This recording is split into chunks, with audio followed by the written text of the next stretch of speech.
Smith and Wesson 329 Airelite PD. It's the 44 Magnum scandium frame. It's about the same as a weight as aluminum. The parts that are under pressure, such as parts in the cylinder and the barrel, are reinforced with stainless steel and titanium so that they are not going to blow up as if they were scandium or aluminum. It's a 6-shot, as you can see. It's got a hammer. It's got hiviz sights, and it's got an adjustable back sight. It's really got a feel of a semi-auto sight instead of the dovetail of a revolver with the gradual going up at the top here. I like these sights a lot better. You find them on a lot of the 4-inch Smith and Wesson revolvers these days. The main thing you're going to get warned of when you go to buy this is kick. Almost everything about this is going to be the most kick out of any pistol you buy, which is, one, it's an Airelite, which is a very lightweight frame. Two, the type of bullet is about the most powerful in a pistol, excluding the 50 cal Smith and Wesson. That's the only exception now. Second, instead of a 6 to 8 inch, which you'll usually find a 44 Magnum in, you get a 4-inch on this one. Thank God it's not a J frame, it's an N frame, one of the larger frames, so you do get a good grip. I find the kick on this is about as manageable as a J frame snub nose 357 kick. That's with an extended grip at the bottom. That's the other one I have, the Model 60, so I would say this is about as easy to handle as the Model 60. When I shoot it, I almost always cock the hammer back before I shoot it, so I get that hair pull trigger. With the stiff double action trigger, I find it wiggles a bit when I go to shoot it. But that's pretty much the safety on a revolver, the stiff trigger pull. If you're gonna buy it, the warning they give you is kick, kick, kick.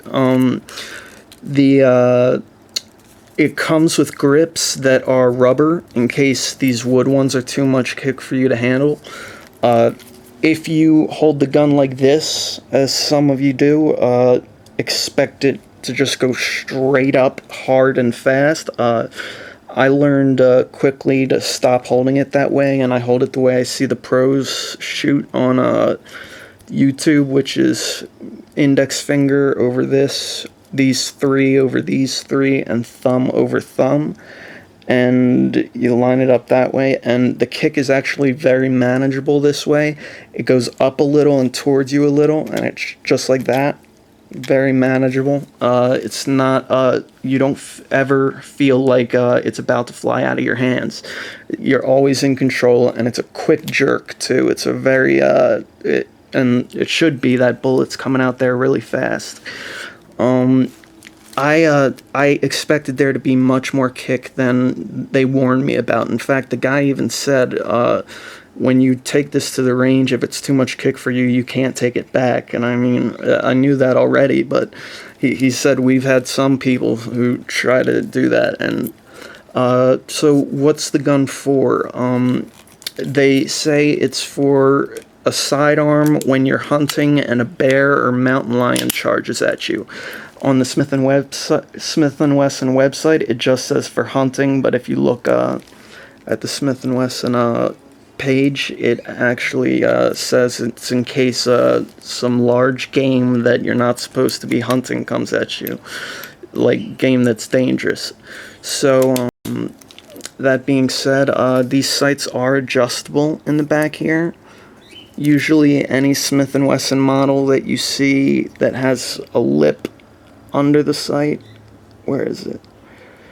There, that's where they're adjustable, and you don't have to worry about putting it in the holster, and this pushing down on it really doesn't affect it at all, I've found. It is a 6-shot, as I've said, the end frame. You can put a crimson trace on this. I haven't seen them sold with crimson traces, though. I find the hiviz sight just the best revolver system sight I have ever had on, or ever shot on a revolver, is this guy right here. The hiviz at the end with the nice two lips at the back here. Not your standard revolver sights by any means, but in my opinion, much more accurate. You will find at 7 yards when you shoot this, bullet holes are perfectly round and there's no tears in the paper. And what that means is that these bullets are traveling fast and there's nothing that's stopping them. When you get a perfect bullet hole, that means that it just went right through nice and clean. You don't find that on a bullet that's traveling slow. Like, you will find that on your target paper on 380s and your 45 ACPs, but not on your 44 Magnums. And that being said, that's my review on this guy.